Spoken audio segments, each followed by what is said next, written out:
plusieurs choses. Là, j'ai pas posé encore de vidéo. Pourquoi? Parce que je prépare une série de vidéos. Ce soir, je poserai la première.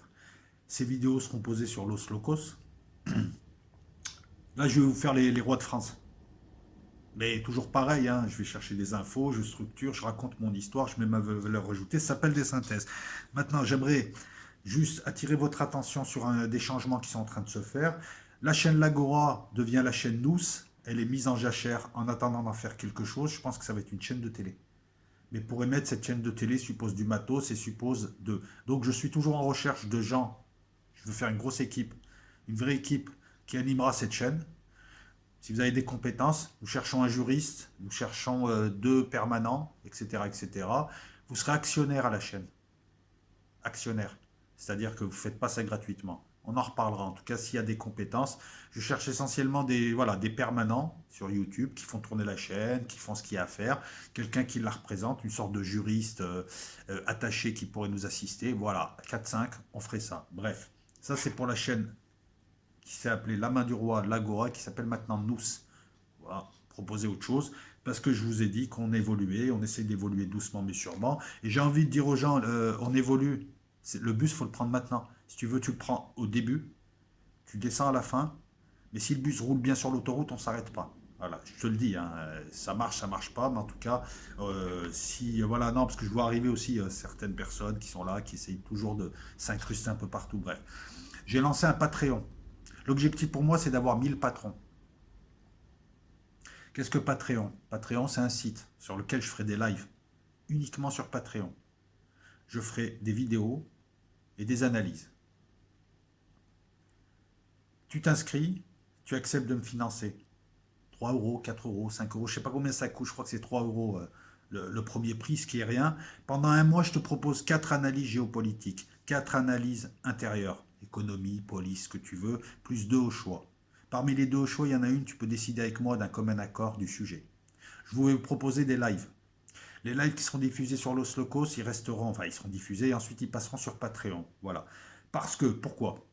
Très simple, je veux me consacrer à plein temps à YouTube. C'est le temps qui me manque pour faire quelque chose de très très bien.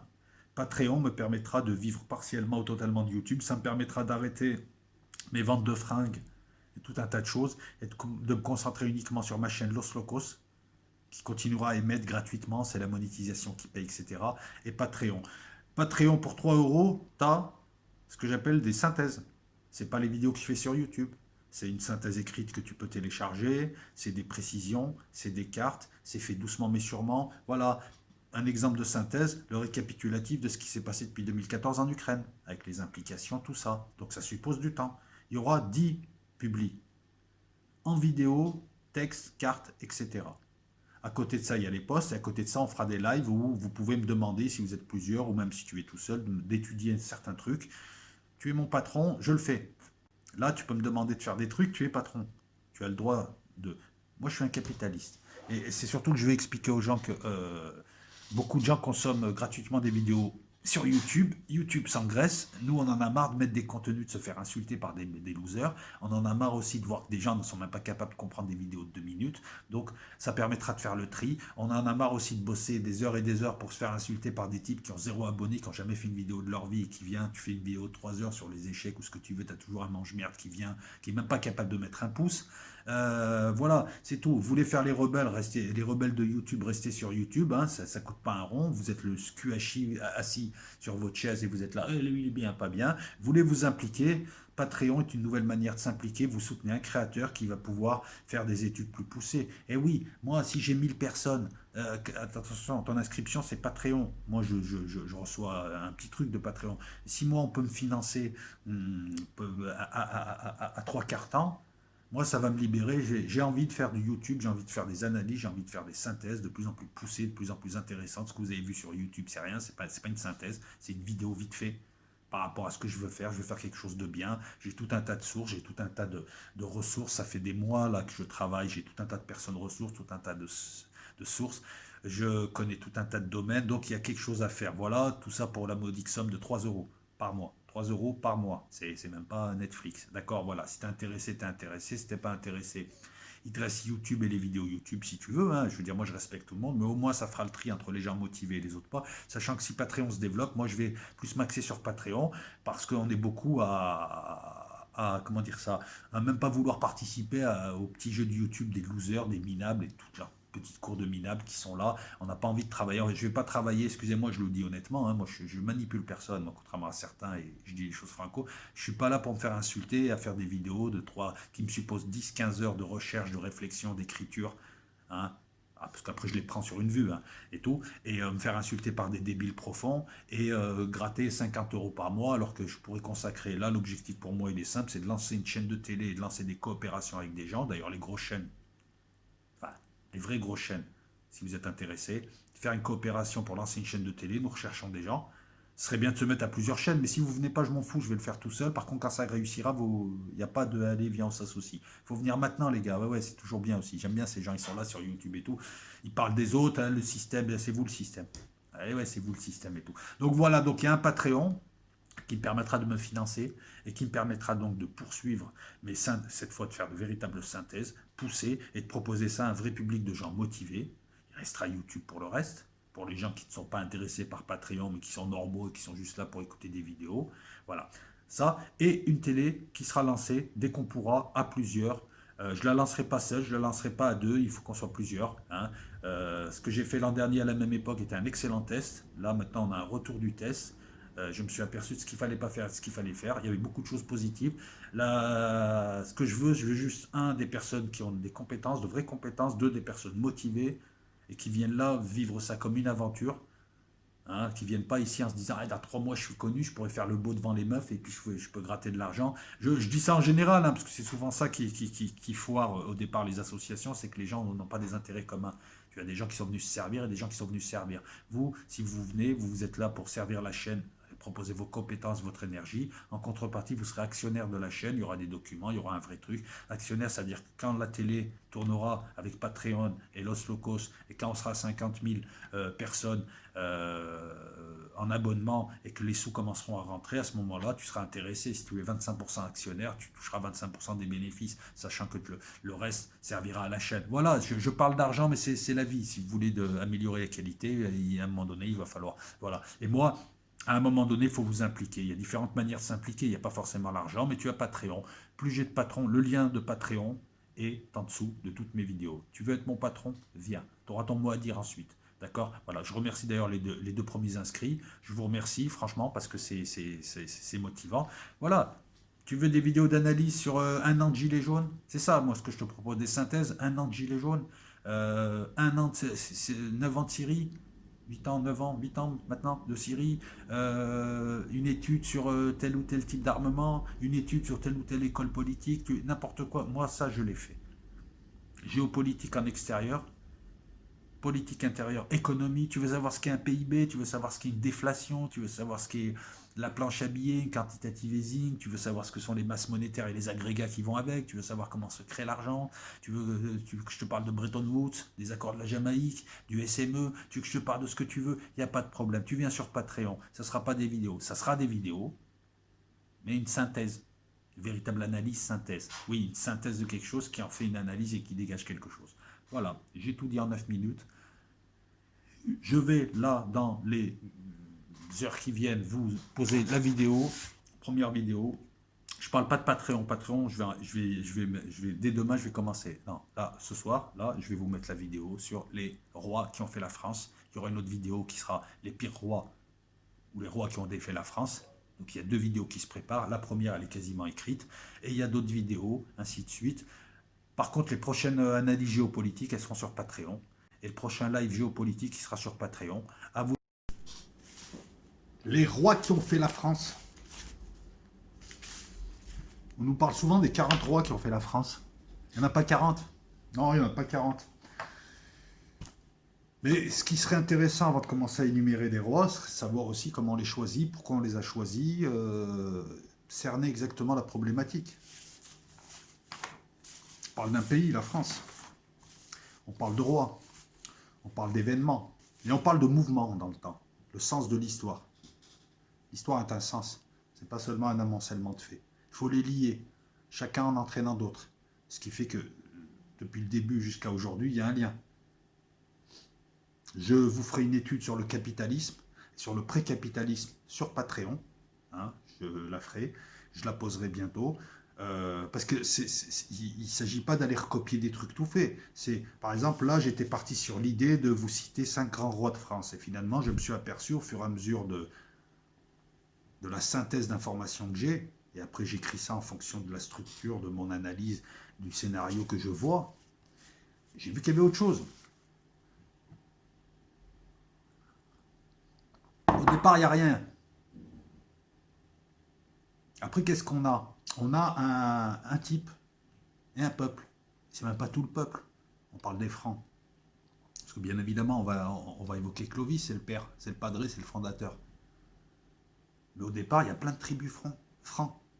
Que francs saliens, francs ripuaires, ci, ça, machin, tu en as plein. Donc tu n'as même pas un peuple en entier, tu as un type, tu n'as pas d'État, ça n'a pas de sens un État, on parlait de royaume, et tu n'as même pas de religion. Ou alors tu as la religion de la forêt, des loups, des scarabées, ouais, j'ai vu un soleil se faire enfiler par une oie, c'est que demain il pleut. Tu vois, ce genre de religion là où on analyse les signaux que donne la nature, on leur donne des noms, on les personnalise, et puis ça donne des mythologies, et puis voilà. Mais on va voir qu'à travers ces rois, on va voir un peuple se créer, un peuple se souder. Bon, on va voir aussi que c'est une respiration l'histoire. Parce qu'on va voir aussi un royaume se faire. Un royaume, c'est une construction politique sur un terrain, sur un sol. C'est ça aussi. Un peuple, un territoire, un système politique, et pas que ça. Donc on va voir à travers ça, ben oui, il faut des liens, il faut des superstructures, ce qui lie les gens, il n'y a pas que le droit. Par exemple, là on va voir un peuple qui se construit, un type qui construira un peuple, qui construira un royaume, le royaume de ce peuple, hein, ce n'est pas encore le royaume de France, et qui va l'associer avec une religion qui fera le lien spirituel, lien de l'esprit qui est nécessaire pour maintenir des gens ensemble, sinon ce n'est qu'une communauté de gens qui sont liés par l'intérêt. L'économie est le moteur d'un peuple, mais ce n'est pas le liant. Le liant, c'est la spiritualité. Alors là, on a affaire à la chrétienté comme modèle spirituel. Ça va, ça en impose un peu. C'est quand même un modèle universel, c'est quand même quelque chose d'important. Là, c'est pas le club Mickey qui va lier. C'est pas les idées du Parti Socialiste qui n'existaient pas encore à l'époque, non. Mais pour réussir tout ça, il faut une économie. Pour réussir une économie, il faut du muscle.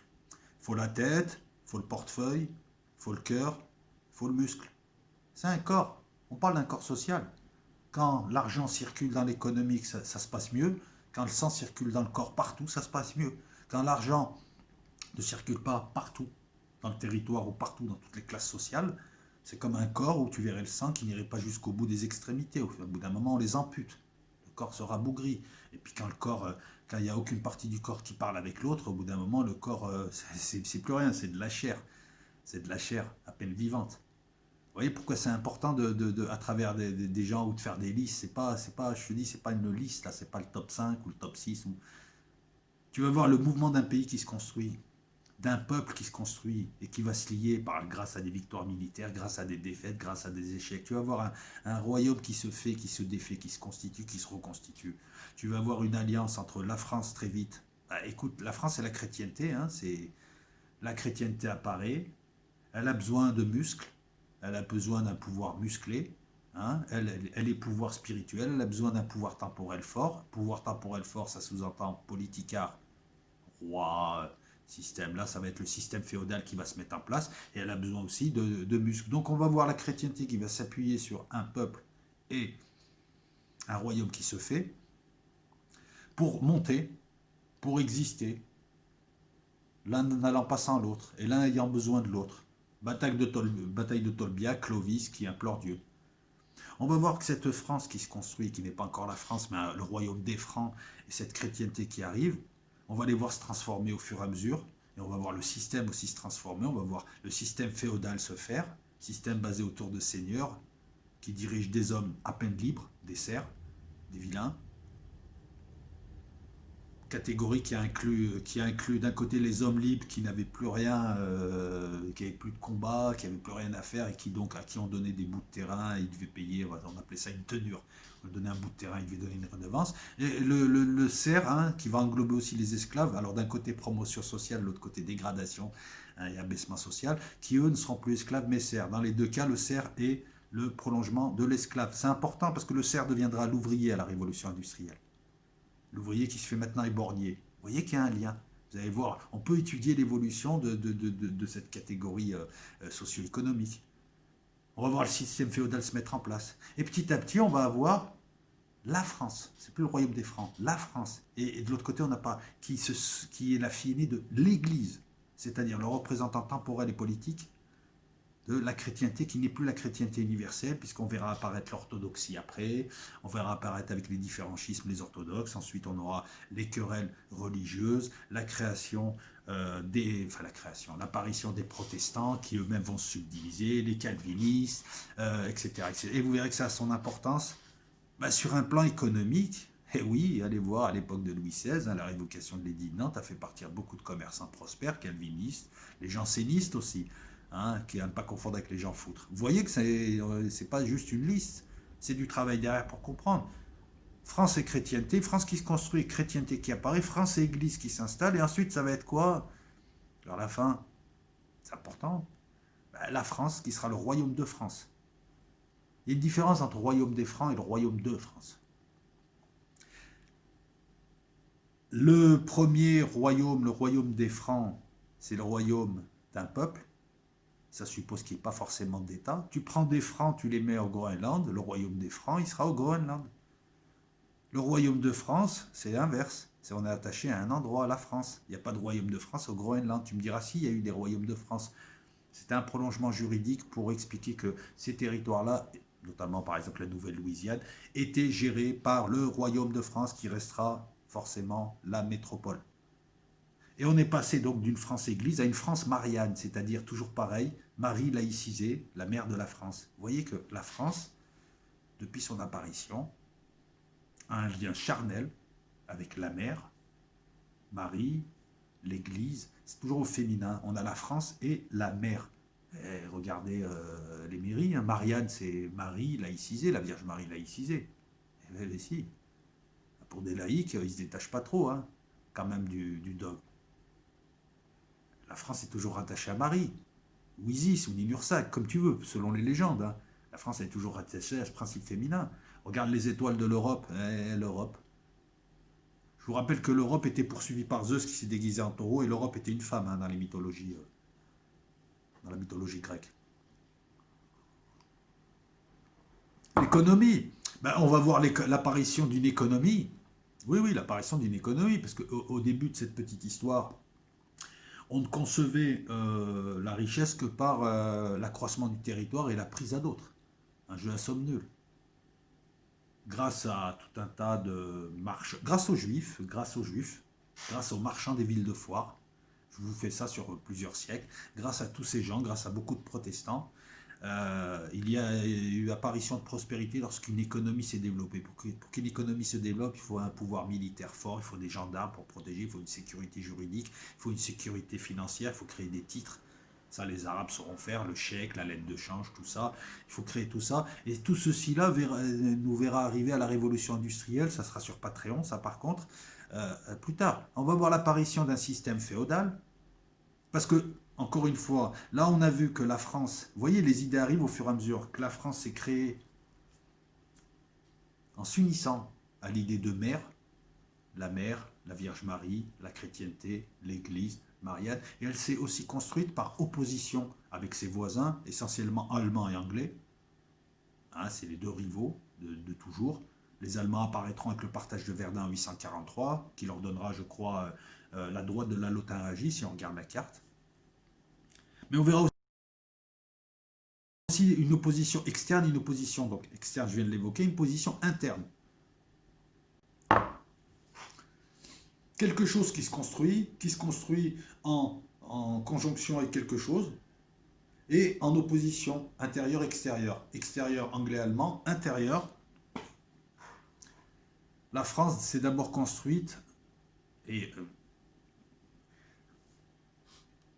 par opposition entre la barbarie et la féodalité qui va s'installer petit à petit. Hein, c'est pas Clovis qui va ramener la féodalité. Il faut voir que les Mérovingiens, hein, bon bref, c'était pas les meilleurs, hein, sur tous les plans. Hein, c'était quand même barbare, très barbare. D'ailleurs, c'est les maires de palais, on en parlera un petit peu. Le dernier d'entre Pépin le Bref qui amènera Charlemagne, c'est les maires de palais qui sauvent la mise.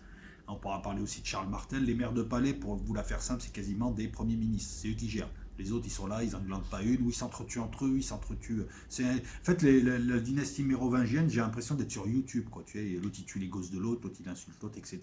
Et tout. Première opposition. Deuxième opposition, de la féodalité naît un seigneur plus fort que les autres, ou en tout cas reconnu comme tel, un roi.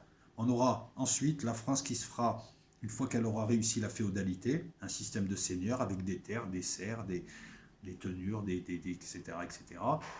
On verra apparaître l'un d'entre eux qui essayera. On va voir en fait à travers ces oppositions la constitution de la France.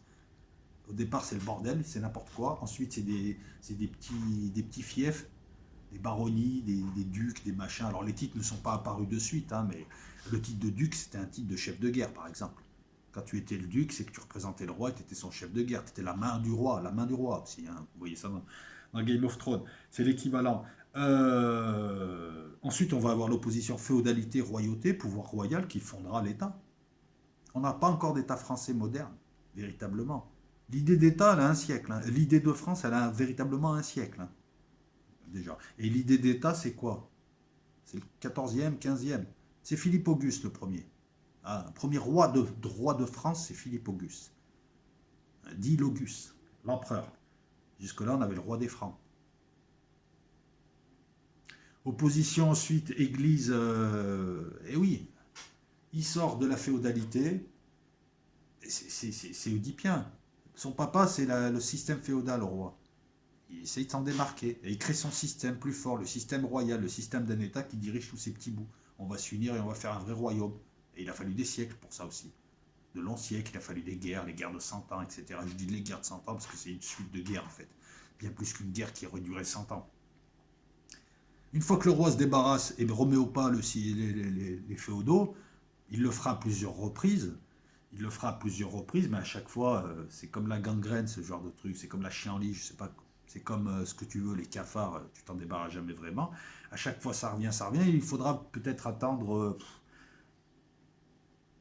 je ne sais pas s'il faut aller jusqu'à Louis XIV, mais la guerre de 30 ans pour avoir une idée d'État-nation, quoi, véritablement. Et non pas un seigneur plus fort que les autres qui leur impose à tous l'unité. Il faudra attendre quoi? Il faudra attendre, je ne sais pas, véritablement Louis XIV. Même si avant, on a quand même, c'est le royaume de France, ou peut-être la reconstitution avec Charles IV, Charles le Foll, c'est Charles VI ou Charles IV. Attendez, là, par contre, j'ai besoin d'un.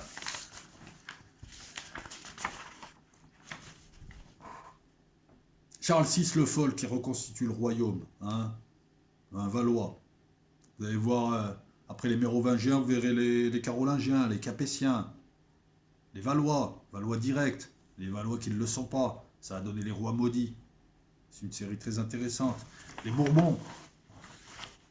Eh oui, les Bourbons aussi. Pas les Bourbons d'Espagne, les Bourbons de France. Je vous rappelle que les Bourbons d'Espagne réclament encore le royaume de France et c'est la branche la plus légitime pour l'avoir. Donc, une fois que le roi se débarrasse des féodaux, il se dit merde, maintenant il y a l'église sur mon cul. Il faut que je me débarrasse de l'église. Ça va prendre des siècles pour que le pouvoir politique se dégage de l'église qui était surpuissante au Moyen-Âge, en tout cas durant une partie du Moyen-Âge. Et ensuite, le roi, eh ben, il y a quelqu'un qui dit attends, on veut plus du système royal, on veut autre chose. Et la République s'installe. Est-ce que c'est mieux, est-ce que c'est moins bien? Ça, c'est à vous de voir. Moi, je me suis toujours dit que ce qui comptait, c'était pas le système politique, c'était le peuple et la maturité d'un certain peuple. Je veux dire, tu peux mettre le meilleur système qui soit dans un peuple pas mature, ça marchera pas. Voilà, tu donnes de la démocratie à des gens qui ont toujours été dirigés de manière autoritaire, il est clair que pendant un siècle ou deux, c'est un peu la merde. Parce que ça s'apprend, c'est une éducation, c'est normal, c'est pas. Voilà, donc pour les chancres de la démocratie partout, la démocratie, ça s'apprend. Ça, c'est 1000 ans. Hein. 1000 ans pour arriver à notre pays d'aujourd'hui, qui est démocratique sur certains points, beaucoup moins sur d'autres, hein, les points les plus importants. On peut en discuter, ça peut faire l'objet de débats, mais bref, ce n'est pas le débat d'aujourd'hui. Donc tu vois, une opposition barbarie, féodalité qui est sur une certaine stabilité, qui arrive à ses limites, économiquement. Ça, on le verra. Patreon, toujours Patreon, l'étude du capitalisme et de ce qui a amené le capitalisme, à savoir l'époque moderne, ce qu'on appelle les temps modernes. Bref. Donc voilà, France chrétienté, France église, France marienne laïcisée, France et la mer. Ok. Paganisme, système féodal, roi. Roi se débarrasse de l'église. Roi ensuite se fait avoir par les révolutionnaires. République. Tu vois qu'on peut dire des choses. Tu vois qu'on peut dire beaucoup, beaucoup, beaucoup de choses et qu'on ne se contente pas seulement de dire un tel, un tel. Alors pourquoi j'ai choisi les rois qui arrivent? Donc tu vois, on a aussi un mouvement de construction qui atteint son point d'équilibre avec l'État. Tu vas dire, et pourquoi on ne poursuit pas la construction? Ben, si on poursuit avec l'Union européenne, tu as tes réponses, il manque un lien spirituel. C'est l'Union européenne relie des gens qui n'ont rien à voir les uns avec les autres. Je veux dire, il y a 3 ou 4 Europes et personne ne veut vivre avec personne, chacun a une manière de voir les choses. Et voilà, je prends l'exemple des pays orthodoxes, des pays de l'Est. Ils sont en Europe parce que, bon, bah, écoute, il y a un intérêt économique, tout le monde y va, mais en même temps, ils sont pas pro-Union européenne, ils voient bien ce que ça provoque, et il y a tout un tas de choses qu'ils ne sont pas prêts à accepter. Et c'est normal, on dit, ouais, ils sont là pour prendre l'argent. Bah attends, tu leur proposes de l'argent en essayant de les acheter, ils prennent l'argent, ils te disent non, tu ne nous achètes pas. Et puis, il y a aussi autre chose, hein, je veux dire, c'est de l'investissement. Mais bref, on n'est pas là pour parler des pays de l'Est, mais tu vois, j'apporte aussi quelque chose qui va dans leur sens. Hein. Je ne suis pas toujours en train de les dénigrer. Et puis quand je dénigre, je suis au deuxième degré. Donc,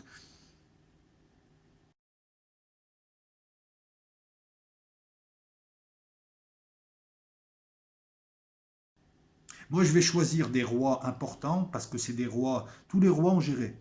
Tous les rois ont fait des guerres.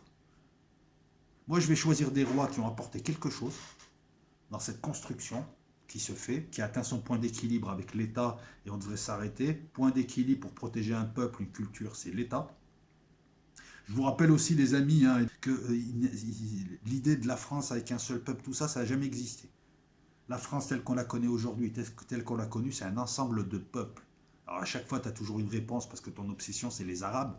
Hein, c'est ça. Mais je te rappelle juste que le coup de il y a les Français et les Arabes, ça ne veut rien dire, ça n'a pas de sens. Quel que soit le moment où tu prends l'histoire, déjà, il n'y avait pas forcément l'idée de France. Mais voilà, entre un type qui habite dans le nord de la France et un type qui parle la langue d'oc en Occitanie, c'est des peuples différents.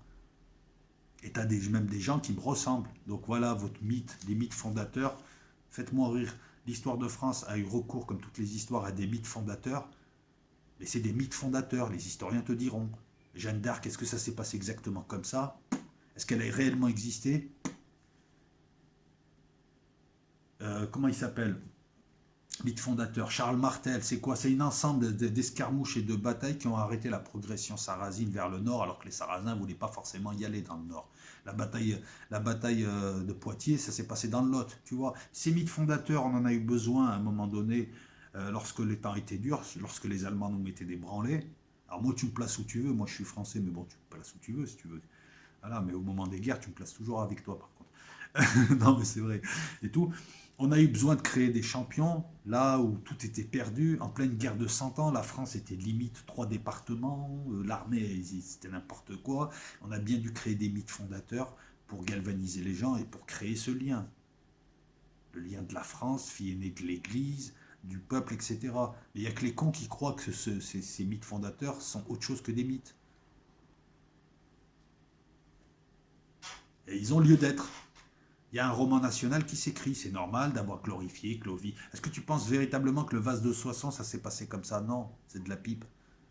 Mais il a fallu créer ça pour rentrer dans l'idée des petits écoliers que Clovis a construit. Le premier, c'est le daron, c'est le padré, c'est le père, c'est celui qui va créer la matière et la lier à l'esprit. Il va créer le royaume des Francs. Parce que là, c'est des tribus qui occupent un territoire. Et il va le lier à la chrétienté naissante. On va choisir des rois qui vont gagner des batailles décisives, qui vont reconstituer le royaume et qui vont éviter à la France de disparaître. Philippe Auguste. Il y a tout un tas de gens. Hein. La France aussi a failli disparaître plusieurs fois. Hein. On va voir que tout au long de cette histoire-là, elle s'accroît. Des fois, elle décroît tellement qu'il n'y a plus de France. Et tu as toujours un personnage miraculeux qui apparaît, un homme ou une femme qui apparaissent. Parce que le problème de cette histoire aussi, c'est qu'on n'a pas beaucoup de femmes parce que les femmes étaient soit socialement cantonnées à des rôles secondaires, soit on ne parlait pas. On n'en parlait pas. Tu as beaucoup de femmes courageuses qui ont illustré l'histoire, la vraie histoire, mais on n'en parle pas. Tu as beaucoup de femmes courageuses qui étaient là en arrière-plan. S'il n'y avait pas elles, il n'y avait pas les mecs qui faisaient devant, mais on n'en parle pas. La question n'est pas de savoir, les femmes, elles font rien, elles ne sont pas dans la science, c'est qu'on les a empêchées d'accéder à, et quand elles accèdent comme Marie Curie, on en parle très peu. En France, on devrait plus parler de Marie Curie que d'Einstein. 2 prix Nobel quand même, Marie Curie, c'est pas rien. Et puis à l'époque, une femme, c'était censé être dans la cuisine. Ça aussi, c'est ma petite touche féminine, hein. Je ne suis pas féministe, mais enfin, j'essaie surtout de dire les choses. Donc, quelqu'un qui a apporté des réformes, quelqu'un qui a rapporté des victoires, quelqu'un qui a apporté quelque chose d'un. Clovis, il arrive, c'est les. Voilà, et tous les pouilleux là, qui puaient là. Vous êtes maintenant des Francs, et ça, c'est votre royaume. Et ils commencent à se taper contre les Saxons, les Allemands, toujours les Allemands, hein, toujours là, hein, toujours en train d'emmerder, hein, en train de tourner en rond, hein, les empêcheurs de tourner en rond. Il se bat, c'est un grand chef militaire. À l'époque, il valait mieux être un grand chef militaire qu'un bon joueur d'échecs.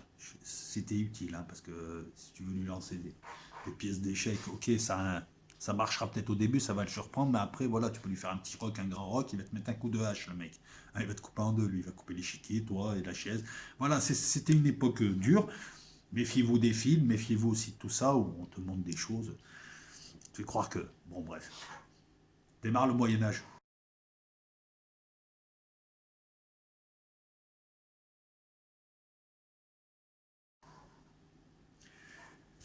Clovis. Et là, je prends mes notes. Non, mais attends, c'est le roi des Francs saliens.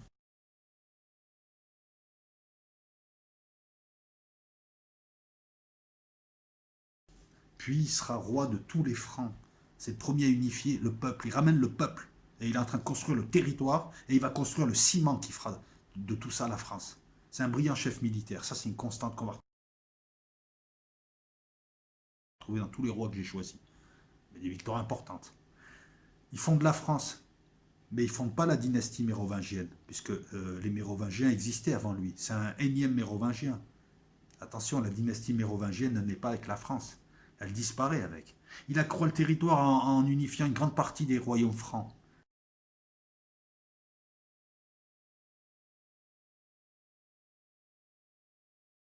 Il repousse les envahisseurs alamans, les Burgondes aussi, les Bourguignons. On va voir que c'est pareil, ils étaient très puissants pendant très longtemps, les Bourguignons. Ils sont alliés aux Anglais. C'est pendant la guerre de 100 ans, c'est les Bourguignons qui faisaient plus chier. S'il n'y avait pas les Bourguignons, les Anglais ne seraient pas restés 100 ans. Hein. En tout cas en Guyane, par exemple. Parce que c'est l'un des plus importants, parce que c'est le premier, pour les raisons que je vous ai dit là. Sa conversion au christianisme, à Reims, lancera la tradition. La Sainte Chrème, l'ampoule qu'on amenait, hein, pour oindre le roi. C'est lui qui amène l'idée, en s'associant avec l'Église, c'est les deux qui amènent l'idée d'un roi temporel, vicaire du Christ, c'est-à-dire représentant terrestre du Christ. Elle est amenée par ça. Il se convertit au christianisme, parce qu'il était en train, excusez-moi de le dire comme ça, de prendre une branlée à la bataille de Tolbiac. Il dit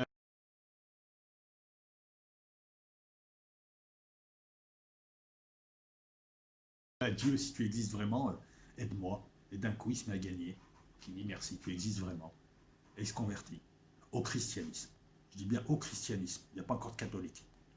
Et le christianisme, je l'ai dit l'autre fois, c'est l'une des composantes qui fait la France, qui font la France. L'une.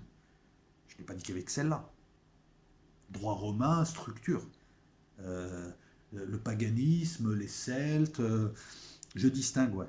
Il y a tout un tas d'apports. Mais le christianisme est l'un des apports les plus importants parce qu'il va réussir à souder des gens, à créer une culture, à conserver l'écrit, à ramener le monastère. Écoute, c'est simple, avec Charlemagne, le deuxième roi que j'ai choisi, qui est un empereur cette fois, pas un roi, t'imagines le truc, nous avons ce qu'on appelle la renaissance carolingienne et on verra que suite à cette renaissance carolingienne, l'Église reviendra dans un rôle culturel. Voilà, c'est une révolution, c'est une renaissance, mais qui n'est pas comme la renaissance classique qu'on verra 1000 ans après. C'est une renaissance ecclésiastique. Pour finir sur Clovis, c'est une des époques les moins documentées, parce qu'on a peu de documents écrits. Alors, contrairement à ce que me racontent certains qui ne prennent même pas le temps de vérifier quoi que ce soit et qui préfèrent les vidéos complotistes, nous avons des documents, des très vieux documents d'avant le XIe siècle. Il y en a, hein. Tu as des papyrus. À moins que tu penses que c'est des CGI de la NASA, encore une fois. Et tu as des documents. C'est vrai que plus tu recules, moins tu as de documents. Donc, le travail d'historien, c'est un travail de détective. Là, le meilleur témoignage que nous ayons sur Clovis, c'est l'évêque Grégoire de Tours, qui est écrit quand même 30 ans après la mort de Clovis. Et là, l'essentiel des historiens te disent que le vase de Soissons, c'est de la flûte, c'est du pipeau, pour différentes raisons. Voilà. Être historien, c'est être un détective qui travaille avec les documents qu'il a, avec ce qu'il peut et qui fait des recoupements. Et de temps en temps, il tombe sur quelque chose qui contredit. Le travail de l'historien, c'est comme le travail du scientifique. C'est des vagues de flux, reflux, mais à chaque fois, ça avance un peu quand même.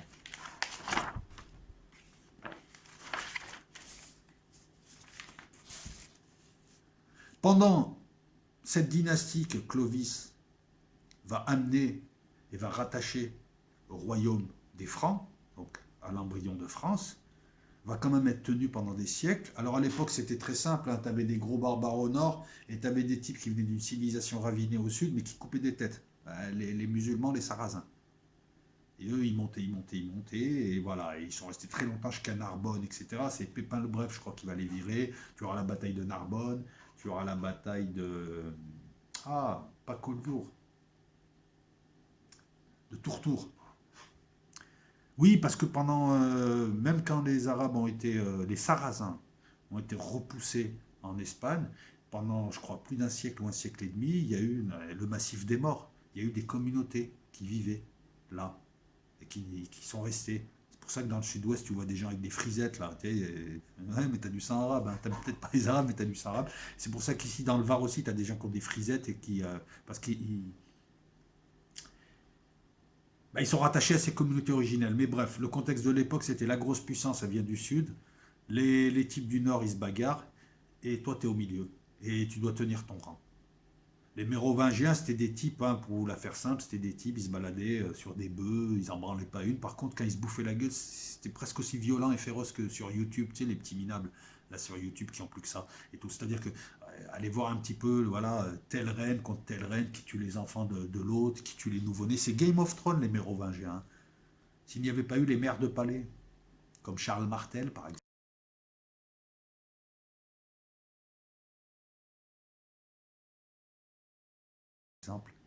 voilà, qui faisait la guerre, qui administrait le pays. Charles Martel, qui sera le créateur de la lignée carolingienne, qui sera l'un des maires de palais, qui sauvera le royaume face aux Sarrasins. Donc je vous ai parlé de Poitiers. Euh, qui va bloquer un petit peu, parce que tu avais plusieurs royaumes.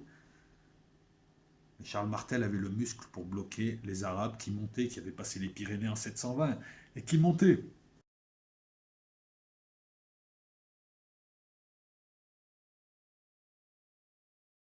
La bataille, elle aura lieu entre Tours et Poitiers, exactement, celle de 732. Et ensuite, il va y avoir un reflux des Sarrasins. On va les repousser, on va les virer de Béziers, de Maglone, d'Agde, de Nîmes. Et Narbonne, non. Il a fallu attendre Pépin le Bref. Donc voilà, commence aussi, avec Clovis commence aussi, et les Mérovingiens commencent aussi le développement d'un système féodal franc.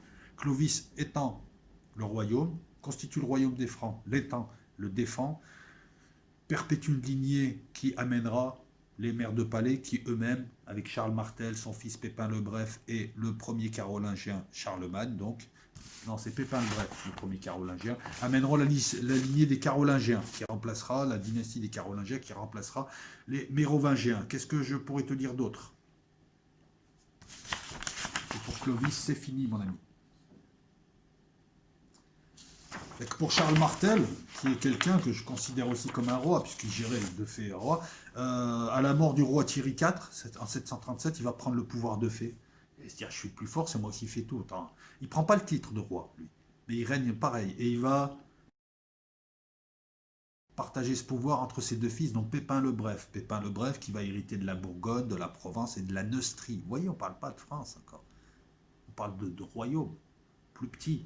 D'ailleurs, c'est marrant quand on voit le régionalisme, on veut nous ramener à cette époque où chaque baron a sa petite région et son petit truc. Mais bon, comment va-t-il lutter dans le grand concert des nations et comment va-t-il lutter économiquement contre des Chinois, par exemple, hein, ou même des Brésiliens, hein, avec son petit royaume de Savo, son petit royaume de Tours. Il y a des gens qui sont prêts à déconstruire tout ça. Voilà pourquoi beaucoup de gens, comme moi, sont plus jacobins. Il a fallu 1000 ans pour construire tout ça. Et t'as des mecs parce qu'ils ont des intérêts personnels et des ambitions personnelles, ils sont prêts à tout pour faire le petit royaume de tel machin ou le petit royaume de tel machin. Il y a des gens qui sont morts pour que la France soit constitué de tous ces royaumes, de toutes ces terres, et continue à être là, et puisse fournir au plus grand nombre le mieux possible ce qu'il y a à fournir. Et toi, tu veux revenir à des petits royaumes, à des petites baronnies, qu'a recréé d'ailleurs l'Union européenne avec les fausses régions, hein, parce que les régions qu'a créées l'Union européenne, ce pas des régions qui sont basées sur les découpages historiques des régions. Je veux dire, est-ce que tu as retrouvé le Vivarais? Non. Non, tu as une région qui mélange à la fois Clermont-Ferrand, Lyon et je crois Grenoble. Là où il y avait 15 royaumes avant. Non, voilà. Est-ce que le Vivarais, c'est une partie de l'Ardèche? Comme le royaume de Provence, le royaume du roi, comment il s'appelait, le roi René? Ça n'a rien à voir avec le Provence-Côte d'Azur de maintenant, qui est juste un découpage administratif sans sens. Et c'est voulu. On revient aux anciennes provinces sans y revenir. Avant de parler de Charlemagne, j'ai envie de parler de son père, Pépin le Bref.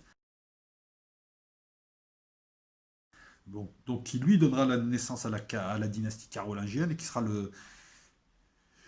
succédera au dernier roi mérovingien Childéric III, qui va enfermer dans un monastère. C'est pour dire comme ils étaient puissants, les rois de les mérovingiens. Pépin le Bref, alors c'est une constante hein, des rois de France et des rois des Francs, se fera sacrer par le pape. C'est une sorte de coup d'état déguisé. Il met le roi mérovingien de côté, il est maire de palais, et il va chercher une légitimité supérieure à la légitimité que n'avait pas le premier roi, en allant chercher la légitimité divine. Tout au long de l'histoire, on verra chacun chercher la légitimité chez l'autre. Hein, les ecclésiastes iront chercher leur légitimité dans la force que possédera le seigneur ou le roi, et le roi utilisera cette force en invoquant la justice divine représentée par ces gens. Voilà, tu vois les deux larrons qui avancent.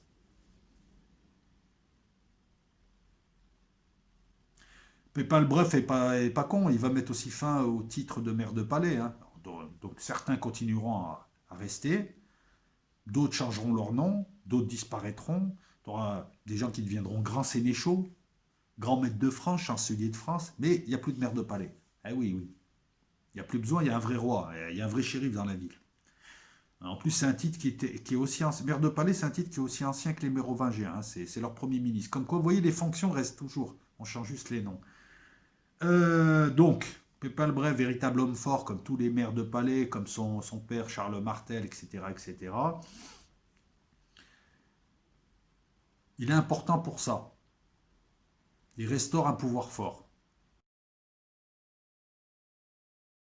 Mais moi, ce qui m'intéresse, alors, on est passé des Mérovingiens, faiblesse et barbarie, aux Carolingiens avec un pouvoir féodal qui s'ébauche, une église qui se met à dominer le politique, et qui va le dominer jusqu'au 15e, 16e siècle, avant que le roi commence à s'affranchir un petit peu de cette église, il commence à se distancier de cette église. Parce que jusque-là, voilà, l'église a réussi un super coup de main. Et l'église, là, j'en parle comme institution politique et religieuse, mais aussi politique, très politique d'ailleurs. Allez vous intéresser à tous ces papes, vous verrez qu'ils sont loin de Saint-Louis ou de la piété d'un tel ou d'un tel. Les royaumes, Austrasie, Neustrie, Bourgogne, Aquitaine, voilà le nom des royaumes. Donc, le maire de palais, c'est l'équivalent du shogun aussi japonais. Et on a les ordres qui s'ébauchent. Le chef des seigneurs, qui sera le roi, les seigneurs, les hommes libres, qui deviendront des serfs, les esclaves, qui deviendront des serfs, et le clergé. On commence à avoir un petit peu une sorte de noblesse d'épée qui se fait. Il n'y a pas encore les courtisans du XVIIe en bas de soi. C'est les faux nobles que nous voyons aujourd'hui. Hein. La véritable noblesse, c'est une noblesse d'épée. Il n'y a pas encore véritablement le tiers-état, mais il est en train de se constituer avec le lumpen prolétariat qui était l'esclavage. On s'est aperçu qu'un esclave coûtait plus cher qu'un serf. Un serf, tu lui donnes un bout de terrain et tu lui dis tous les mois ou tous les ans, tu me ramènes tant, sinon je te défonce ta tête. Et il se démerde. À lui de mettre le rendement, et il y avait très peu de rendement à l'époque. Hein.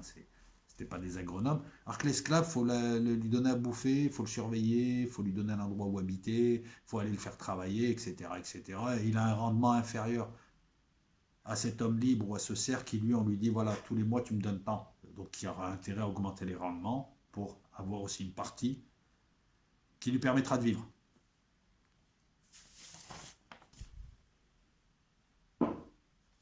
Pépin le Bref, il constitue, avec un royaume faiblard, il va consolider son royaume, il va étendre les rapports vassaliques, il va chasser définitivement les Arabes avec la prise de Narbonne, il va reprendre l'Aquitaine, il agrandit véritablement ce qui deviendra la France.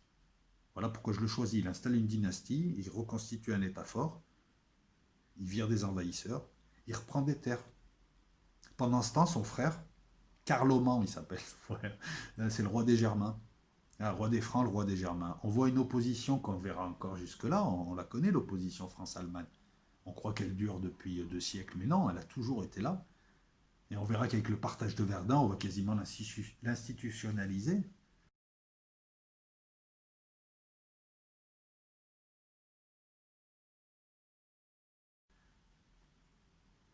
Voilà pourquoi je cite Pépin le Bref et Charlemagne ensemble. Voilà. Un, Clovis, dans l'ordre d'évocation, et deux, Pépin le Bref et son fils Charlemagne. Enfin, Charles Martel, Pépin le Bref et Charlemagne. Les trois sont indissociables, c'est la même œuvre. Charlemagne, quand il arrive, Pépin, il a fait beaucoup. Pépin, il a fait son raisin, non, j'arrête. Pépin, il a fait ce qu'il y avait à faire. Charlemagne, c'est l'histoire de la France et de l'Allemagne réunies. Charlemagne, c'est l'empereur de ce qui deviendra l'Europe chrétienne.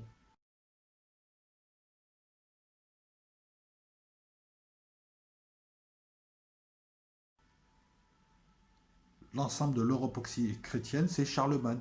Charles le Grand. C'est marrant, hein, 742-814, Charles le Grand. Et on a De Gaulle qui sera aussi un personnage important de l'histoire, mais qui n'est pas vrai. On va l'appeler le Grand Charles. Charles le Grand. Le Grand Charles.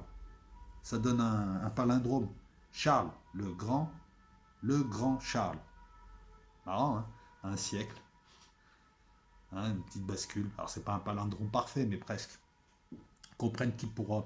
Charlemagne, c'est le roi des Francs. Il reste toujours le roi d'un peuple qui a un territoire, qui s'agrandit, se reconstitue, se décompose, etc. etc.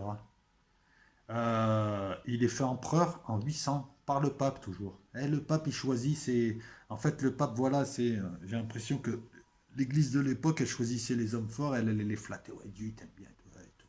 C'est lui le roi. Maintenant, toi, tu nous laisses faire notre politique. Encore une fois, elle s'appuie sur un pouvoir temporel. Charlemagne, c'est quand même le type qui a fait des campagnes militaires importantes, hein, qui ont évité la disparition de ce qui deviendra la France. Campagne contre les Saxons, il fallait se les coltiner. Hein. Je vous rappelle que les Saxons, tous ces barbares venus de Germanie, c'est eux qui ont donné des grands coups de boutoir à l'Empire romain, hein, et à l'armée romaine. Les Lombards en Italie, les musulmans en Espagne, les Saxons, alors lui, il n'était pas raciste, hein. Tout ce qui envahissait le pays, il l'attaquait. Et voilà, c'est bien. Il a protégé les arts et les lettres. On a parlé de renaissance carolingienne, d'une vie culturelle intense dans les monastères, que ce soit en Irlande, que ce soit en Irlande ou en France. C'est le père de l'Europe, c'est le premier père de l'Europe qui règne sur l'Empire, sur l'Europe occidentale. Et la papauté donc se retourne vers lui, le flatte, le sacre, fait ce qu'elle peut, et c'est important d'être sacré par le roi aux yeux du peuple, qui est profondément croyant. Donc il y a la papauté qui a trouvé un défenseur contre les musulmans qui l'inquiètent. Et qui vont l'inquiéter puisque les musulmans feront l'histoire. Écoute, c'est simple, s'il n'y avait pas les musulmans, on n'aurait peut-être pas trouvé l'Amérique. Et on n'aurait pas cette histoire. Puisque les musulmans, on verra ensuite, au départ c'est des Arabes, et puis c'est surtout après Mamelouk et ensuite Ottomans, bloqueront la route vers l'Est, qui fera les grandes expéditions espagnoles portugaises pour aller ouvrir la route des Indes de l'autre côté. Et c'est à partir de là qu'ils tombent sur Cuba, sur les Antilles, sur les USA, et ça va donner l'histoire. Et à partir de là, ça va donner des richesses qui viendront en Europe, qui développeront une économie en Europe, qui créeront une bourgeoisie, qui mettront en place tous les outils qui permettront donc à la révolution industrielle d'arriver comme une conséquence. Sur Patreon, tout ça. Tu vois que l'histoire, il y a un lien. Là, je te parle de Charlemagne, j'en suis à 1850 avec la machine à vapeur. Tu vois qu'il y a un lien. Et ça, c'est pas marqué sur Wikipédia, ça c'est Bibi qui le sort. Le système féodal, il est en train de se mettre en place. Suzerain, vassaux, le ban, l'arrière-ban. Le ban des vassaux, ouais, et l'arrière-ban. Ils appellent leurs vassaux eux-mêmes, parce que chaque vassal est, selon sa force, mais peut être suzerain de vassal plus petit. Bah, c'est le système classique. Je suis président de la République, il y a des présidents de région, des présidents de département, des maires de ville, des représentants. Voilà, c'est un système basé sur la terre. Le mode de production du système féodal, c'est la terre, avec un rendement agricole très faible et avec malheureusement pas assez de terre pour nourrir tout le monde, pas d'effet démultiplicateur. Voilà pourquoi le capitalisme arrivera. Parce qu'avec la même chose, on pourra démultiplier et faire vivre 20 millions de personnes, là où avant tu faisais une économie avec 100 personnes. Donc ça amène des abstractions. Je le dis aussi pour les mal comprenants et les gauchistes, parce que ça fait bien, ça fait cool. Expansion territoriale, il tient ses vassaux. C'est l'un des premiers à leur envoyer ce qu'on appelle les missi dominici. Sorte de préfet, quoi. Ils arrivent, ils questionnent la population, ils se baladent partout et ils essayent de voir un peu ce que font les vassaux du royaume. Ils vont voir les gens, ils les écoutent, etc., etc. Ils font des enquêtes.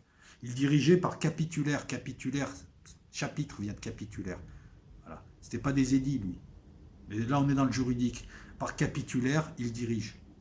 Il agrandit le royaume, il a une grosse armée, il essaye d'installer une administration. Pour l'instant, les seuls qui soient formés, c'est des clercs. Alors qu'est-ce qu'il dit? Il dit aux clercs, écoutez, voilà, c'est simple, vous allez fonder la première université de France. On va demander au pape son accord. Première université qui se fait, 12 ou 13e siècle, il me semble que c'est la Sorbonne. Bref, d'Europe, première université d'Europe. Après, il dit, le type, voilà pourquoi c'est important. Le type, il dit, mais il faut que tout le monde puisse aller à l'école. Un capitulaire, une loi. Il faut des écoles partout. Dans chaque évêché, il faut des écoles pour les enfants laïcs.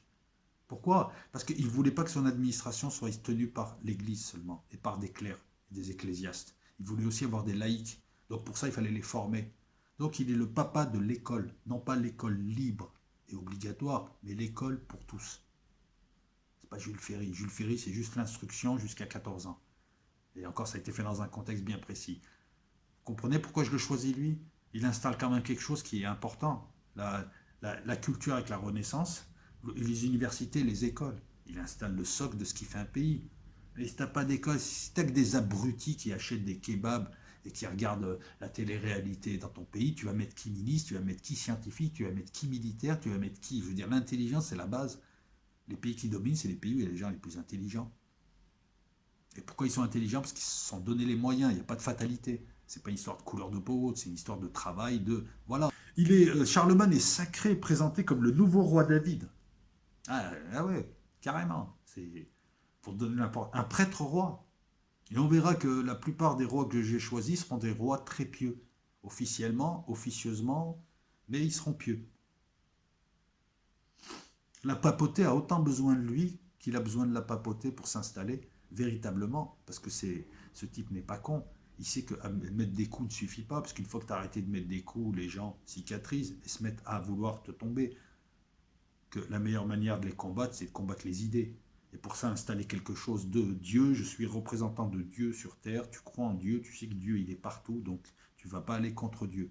Voilà pourquoi la mort de Louis XVI, dit le martyr, a choqué beaucoup de gens. Oh, ils ont tué l'envoyé de Dieu.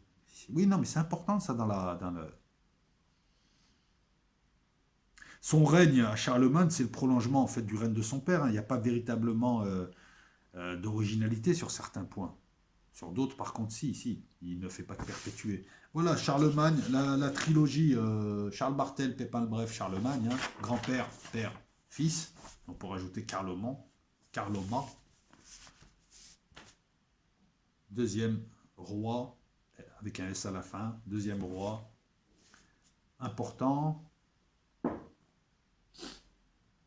On avait un modèle antique, maître, clientèle, sagesse, les gens qui venaient, hein, allez voir un peu ce que Rome, les esclaves, un roi, des troupes, etc. Et ce modèle se refait différemment, donc les esclaves disparaîtront petit à petit pour voir apparaître le serf, pour voir apparaître quelque chose d'un peu plus simple, plus lisible, qui est la féodalité, qui s'installe. C'est aussi un système qui est beaucoup plus fort, beaucoup plus stabilisateur, ce qui indique aussi que la société va stabiliser, même si dans les faits, ce n'est qu'à partir de 800 que les esclaves deviendront des serfs et que les hommes libres, à qui on donne des tenures en temps de paix, deviendront aussi des serfs. La Renaissance carolingienne, je vous en ai parlé, après 2 siècles de déclin, c'est la préservation des bibliothèques italiennes. C'est des monastères qui ont une vie culturelle énorme. C'est la création d'ateliers pour copier des livres, l'arrivée des moines copistes. C'est l'arrivée de beaucoup d'artistes à Rome. Hein, et à l'époque, artistes, vie culturelle, c'était aussi vie spirituelle. Donc tout était lié à l'Église. Une vie intense, une vie culturelle intense. Charlemagne a aussi développé l'utilisation de l'écrit. Donc non, je ne suis pas d'accord lorsqu'on dit qu'il n'a fait que perpétuer le règne de son père. Il a apporté beaucoup plus. Il a apporté l'esprit. En plus du muscle, en plus de Dieu qui unit tout, et de règles morales, il a apporté l'esprit, et ce qui deviendra la laïcité plus tard, sans s'en rendre compte. Il impose, Enfin, il impose. Il introduit le latin comme langue unificatrice. La chrétienté unifie les cœurs et les esprits. Le latin unifie les esprits des gens, unifie tous ces gens qui n'ont... Voilà, une langue, une doctrine, un roi. Ein Volk, ein Staat, ein Führer. Non, mais c'est pas tout à fait la même chose. Mais on retrouve toujours ce triptyque-là. L'instruction des clercs, il a promu la poésie. Il y a une renaissance, voilà. Développement des moines copistes, des ateliers de copiage grâce à l'invention d'une nouvelle typographie, la minuscule Caroline. C'est l'écriture que nous utilisons. Il me semble, allez le voir, hein, la Caroline, la minuscule qui permettait donc de... C'était beaucoup mieux que les écrits précédents où les lettres étaient très grandes, c'était plus de la calligraphie et tout était collé. Ouais, à l'époque, les gens ne savaient pas lire, pas écrire. Tout était oral, donc l'écrit apparaissait. L'écrit, c'était l'Internet d'aujourd'hui. Là, avec la minuscule Caroline, les mots sont séparés, les lettres sont beaucoup mieux formées, c'est beaucoup plus facile à lire. Allez voir un petit peu les textes d'époque, déjà tu comprends rien, mais en plus comme c'est écrit, tu ne sais pas distinguer, les mots étaient tous collés. Alors en 789, tu as le capitulaire Admonio Generalis. Dans chaque évêché, une école destinée aux enfants laïcs doit être créée. Le latin, il s'impose pour tous pour unifier l'Europe, et pendant des siècles, le latin deviendra la langue de la politique, de la science, de la diplomatie, et la langue de tous les lettrés qui veulent se balader. C'était l'anglais de l'époque. Alors, ça te paraît simple tout ça, mais c'est grâce à des gens comme lui que nous avons ce que nous avons là, je veux dire que nous raisonnons comme ça. Si ça te paraît simple, c'est grâce à lui. Il a introduit une idée à un moment où les mecs, je te dis, c'était de la forêt, les mecs ils faisaient tous 3 mètres, ils étaient en barbe, ils s'affrontaient tout le temps pour bouffer, et puis voilà, c'était assez... Excuse-moi, l'Europe du Moyen-Âge, je veux bien que ça soit pas la barbarie totale, mais enfin, quand tu étais au fin fond de la Germanie, tu n'allais pas tomber non plus sur des mondains, il faut être honnête. On y va, nous, on ne tiendrait pas. Ni physiquement, ni du point de vue, je sais pas, sur aucun plan on tiendrait. Non, mais c'est des époques quand même, il valait mieux être un petit peu, hein, tu vois, il valait mieux être un petit peu vaillant. Et ben lui, il t'amène la petite touche de un type qui sort, qui commence à constituer un peuple, qui crée un royaume pour ses peuples, les autres arrivent, ils amènent avec eux la légitimité divine, et lui arrive, et qu'est-ce qu'il fait? Il continue tout ça, mais en même temps il amène l'instruction, ce qui permettra de fortifier la France. Et l'économie aussi permettra de fortifier. Voilà. Et c'est un empereur. Lui, c'est l'empereur de toute l'Europe. Pareil, il préfigure l'Union européenne. Mais dans le bon sens du terme, il préfigure l'Europe des nations, pardon. L'Europe des nations. Plus que le... Voilà.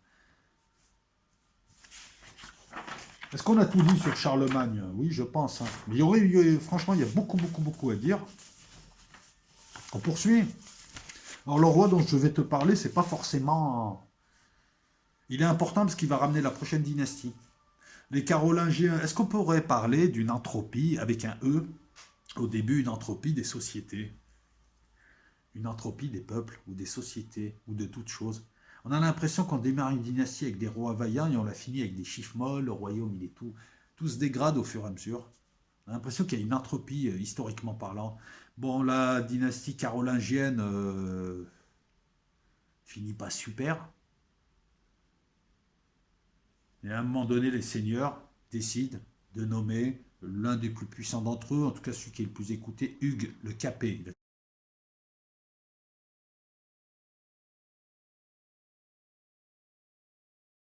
toujours une cape sur lui, donc c'est le Capet. C'est facile à l'époque. Tu avais une moustache, on t'appelait moustache. Tu avais une barbe, on t'appelait Georgette. Et tu avais une cape, on t'appelait le Capet.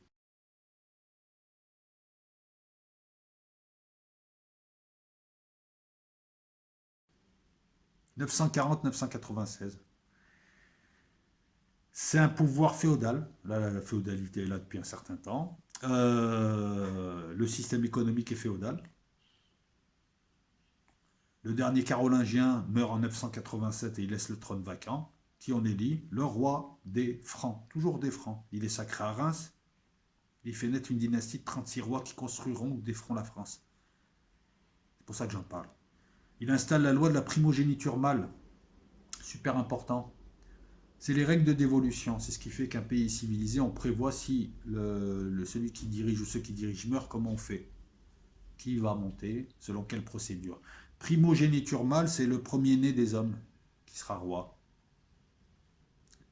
Par la suite, cette règle sera très importante puisque ça va déboucher notamment à la guerre de 100 ans, puisqu'à un moment donné, il aurait fallu donner le territoire aux Anglais, ce qu'on a refusé de faire, et on a institué une règle qu'il n'y aurait pas d'héritier par la femme. Ça a son importance ça aura son importance à plusieurs reprises, cette loi de dévolution. Il y a des pays qui choisiront de mettre des femmes. Nous, on n'a pas de reine de France officielle, parce qu'officieusement, elle dirigeait. Hein, allez voir Catherine de Médicis, allez voir tout un tas de femmes fortes qui, elles, ont dirigé. Hein, dirigeait à la place de son fils, déjà, Louis XIV. Il me semble que c'est Catherine de Médicis. Voilà, donc c'est important. Toujours pareil, hein, estimé par l'Église, très pieux. Hein. Vaut mieux être pieux à l'époque, alors pieux officiellement. Hein. Après, je ne sais pas ce qu'il faisait dans son pieu. Hein. Il était peut-être pieux à la cour, mais dans son pieu, on ne sait pas s'il était pieux ou s'il mettait son pieu. Ah, prendre des notes, c'est du live, ça vient d'arriver. C'est fédéral, non, c'est comment ça? FedEx, ouais, c'est du FedEx. Et il choisit Paris pour capitale. Voilà, ce qui nous donne maintenant tout un tas de... Non, on va pas la faire celle-là. Ah, juste pour ça, ils font de la dynastie. C'est pas non plus, c'est pas, voilà, ils ramènent rien de plus. Ils reconstituent, même pas, ils reconstituent rien parce qu'il n'y avait rien rien de décomposé. Non, le plus intéressant, c'est pas lui. Le plus intéressant, je pense que c'est Louis XI.